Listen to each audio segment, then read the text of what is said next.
అనంతపురం జిల్లా పరిషత్ హాల్లో దిశ సమావేశాన్ని ఇక్కడ ఏర్పాటు చేయడం జరిగింది.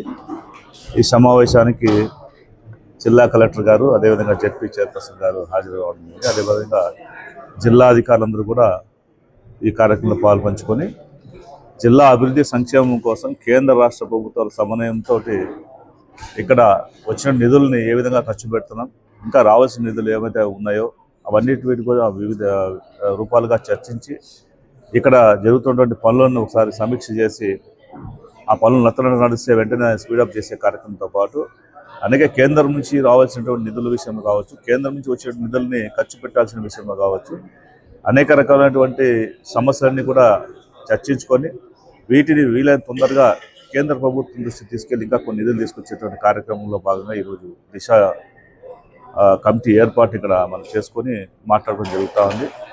మన ప్రత్యేకించి అనంతపురం జిల్లా రైతాంగ సమస్యల గురించి ఎక్కువగా ఉన్నాయి కాబట్టి రైతులు రావాల్సినటువంటి ట్రాన్స్ఫార్మర్ విషయం కావచ్చు, రైతులకు రావాల్సినటువంటి అనేక శాస్త్రజ్ఞుల సలహాలు సూచనలు కావచ్చు, ఇవన్నిటి మీద కూడా చర్చించడం జరిగింది. ఇవన్నిటితో పాటు ప్రత్యేకించి గౌరవ ముఖ్యమంత్రి నారా చంద్రబాబు నాయుడు గారు 2 రోజుల క్రితమే మాకు దిశానిర్దేశం జరిగింది.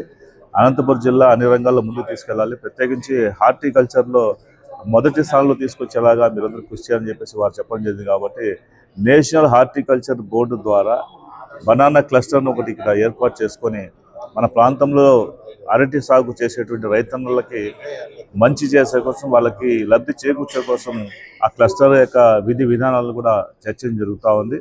అదేవిధంగా నేషనల్ హార్టికల్చర్ బోర్డుని మన రాష్ట్రంలో ఇప్పటికి మనకి బ్రాంచ్ లేదు కాబట్టి అది అనంతపురం తీసుకొచ్చేలాగా ఒక ప్రయత్నం చేద్దామనేటువంటి ఒక ఆలోచనతో ఈరోజు సమావేశంలో కూడా మాట్లాడడం జరిగింది.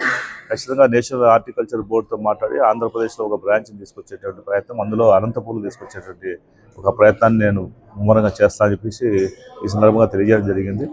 అనేక సమస్యలు ఇక్కడ విద్యా సమస్యలు కావచ్చు, లేకపోతే రైతు సమస్యలు కావచ్చు, మహిళా సమస్యలు కావచ్చు, అటు బస్సులకు సంబంధించిన విషయాలు కావచ్చు, అనేక సమస్యలను కూడా ఇక్కడ ప్రస్తావించుకొని సమన్వయంతో అధికారులందరూ కూడా బాగా పనిచేస్తే అనంతపురం జిల్లాని ఆంధ్ర రాష్ట్రంలోనే అగ్రగామిగా తీసుకెళ్ళేటువంటి ఒక అవకాశం మనకు లభించిందనే విషయాన్ని అధికారులు తెలియజేస్తూ, అధికారులు ఎక్కడైతే నిర్లక్ష్యం వహించారో వాటిని అప్పటికప్పుడు తెలియజేస్తూ వాటి పట్ల శ్రద్ధ వహిస్తూ ఈ కార్యక్రమాలు కూడా ముందుకు తీసుకోవాల్సిందిగా మేము మాట్లాడుకోవడం జరిగింది. ఈ విధంగా ఈ చర్చ కూడా చాలా మంచిగా జరిగింది. ఎందుకంటే అందరికీ దిశానిర్దేశాలు ఇచ్చి గౌరవ ముఖ్యమంత్రి గారి టార్గెట్ ఏదైతే ఉందో సంక్షేమ అభివృద్ధి 2 కార్యక్రమాలను కూడా సమదృష్టితోటి అనంతపురం జిల్లాలో అమలు అయ్యేలాగా మేమందరూ కూడా కష్టపడి పనిచేయాలనే విషయాన్ని ఈ సందర్భంగా మేము అందరూ మాట్లాడుకొని ఒక దిశానిర్దేశం తీసుకోవడం జరిగింది. తప్పకుండా అనంతపురం జిల్లాని అన్ని రంగాల్లో ముందుకు తీసుకెళ్ళడం కోసం ఈ యొక్క సమావేశం చాలా ఉపయోగపడుతుందని నేను భావిస్తున్నాను.